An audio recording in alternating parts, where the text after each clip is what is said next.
Hello friends, இன்னைக்கு நம்ம உருளைக்கிழங்கை வச்சு ஒரு புது ஸ்நாக்ஸ் ரெசிபி தான் பார்க்க போகிறோம். வாங்க நம்ம வீடியோக்குள்ளே போகலாம். ஃபஸ்ட்டு உருளைக்கிழங்கு பாயில் பண்ணி எடுத்துக்கோங்க.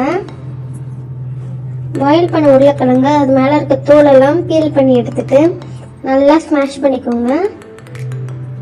அதில் கட்டி எதுவும் இல்லாத மாதிரி நல்லா ஸ்மாஷ் பண்ணிக்கோங்க. இல்லைன்னா நீங்கள் துருவி கூட எடுத்துக்கலாம். உருளைக்கிழங்க துருவி எடுத்தாலும் கட்டி எதுவும் இருக்காது.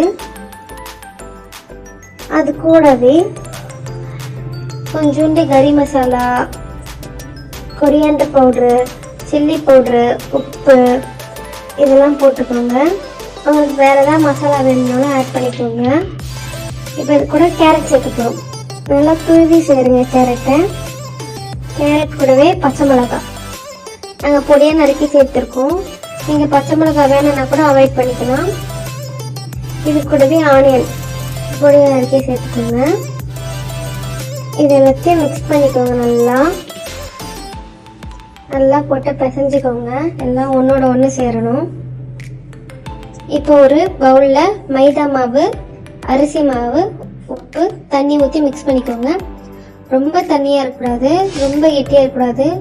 இது ஒரு பேஸ்ட் மாதிரி இதுக்காக.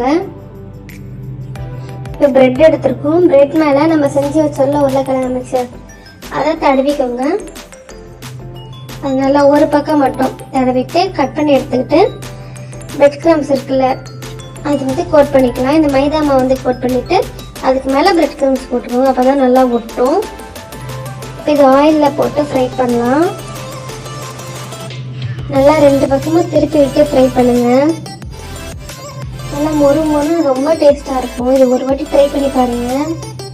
ட்ரை பண்ணி பார்த்துட்டு கமெண்ட்ல எப்படி இருக்குன்னு சொல்லுங்கள். அவ்வளோதான் ஃப்ரெண்ட்ஸ், நம்ம உருளைக்கிழங்கு வச்சு செஞ்ச ஸ்நாக்ஸ் ரெடி ஆகிடுச்சு.